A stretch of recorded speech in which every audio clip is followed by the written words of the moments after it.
तो सर मेरा एक सवाल है। सर मेरा सवाल ये है कि ख़ानदान में कौन कौन से लोग हैं जिनको विरासत में हिस्सा मिलेगा और कौन कौन से ऐसे हैं जिनको नहीं मिलेगा। तो ये कभी तुम सिविल कोर्ट में चले जाओ ना तो सबसे ज़्यादा केसेस ही तुम्हें प्रॉपर्टी के मिलेंगे, और प्रॉपर्टी में भी विरासत पे झगड़ा हो रहा है। भाई भाई को ज़मीन नहीं दे रहा, बहन भाई को नहीं दे रही, भाई बहन को नहीं दे रहा, तो कहीं से पप्पी उठी हुई है, कहीं से चाची उठी हुई है, कहीं चाचा उठा हुआ है। तो असल में ये चीज़ पता होनी ज़रूरी है कि विरासत में कौन हिस्सेदार है ख़ानदान में से और कौन हिस्सेदार नहीं है।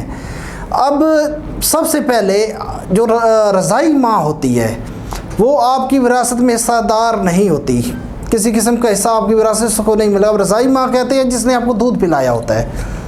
अगर कोई औरत किसी को दूध पिलाती है तो उसकी विरासत में हिस्सेदार वो नहीं होती कतन में ही। इसके बाद लेपालक बच्चा, कोई अडॉप्टेड बच्चा, कोई आपने अडॉप्ट किया है, तो अडॉप्ट करके आपने पाला है, बड़ा हुआ आपके घर बच्चों की तरह, लेकिन आपकी विरासत का हिस्सेदार वो कतन नहीं है। अगर आपकी बाकी कोई भी औलाद नहीं है तो आपकी वफ़ात के बाद लेपालक बच्चे को विरासत नहीं मिलेगी। बाकी जो वालिदैन है या आपके भाइयों उनमें तकसीम हो जाएगी, बहनों में तकसीम हो जाएगी, लेकिन उस बच्चे को नहीं। अगर आप अब सारी ज़िंदगी, सारी बात आपने उस बच्चे को पाला, उसका फ़ायदा अगर आप चाह रहे हैं तो आपकी कुल जो प्रॉपर्टी है उसका 1/3 हिस्सा उसको हिबा कर दे, क्योंकि पूरी प्रॉपर्टी आप उसको हिबा नहीं कर सकते। 1/3 हिस्सा आप हिबा करते हैं तो वो हिबा चैलेंज नहीं किया जा सकता।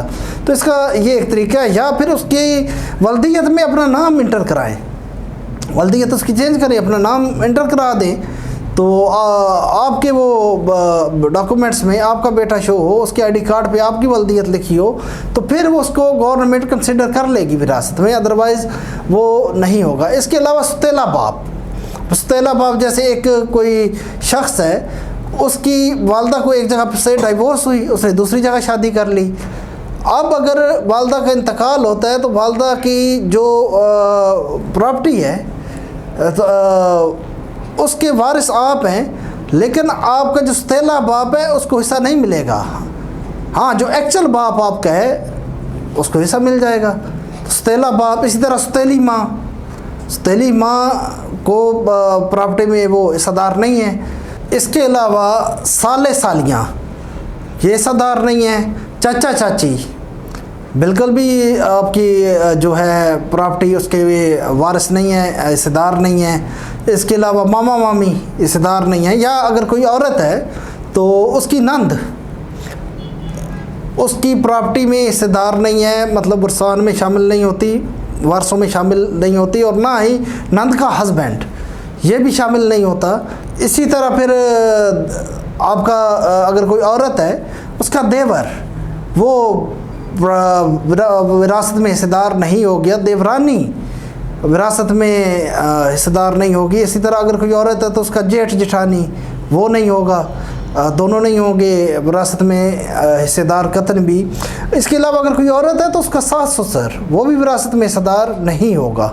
अच्छा, फिर एक और चीज़ है जो ट्रेंड चल रहा है, मुंह बोला बेटा या मुंह बोली बेटी, अक्सर लोगों ने बनाए होते हैं, और बाज़ जगहों पे तो मैं आपको बताऊं कि डिफरेंस ही पता नहीं चलता। होता मुंह बोला बेटा या मुंह बोली बेटी है, लेकिन एक बाहर के बंदे को ये नहीं पता होता कि ये मुंह बोला बेटा या बेटी है। लेकिन जब इंतकाल हो जाता है तो मुंह बोला बेटा है या बेटी है उसको भी विरासत में से हिस्सा नहीं मिलेगा।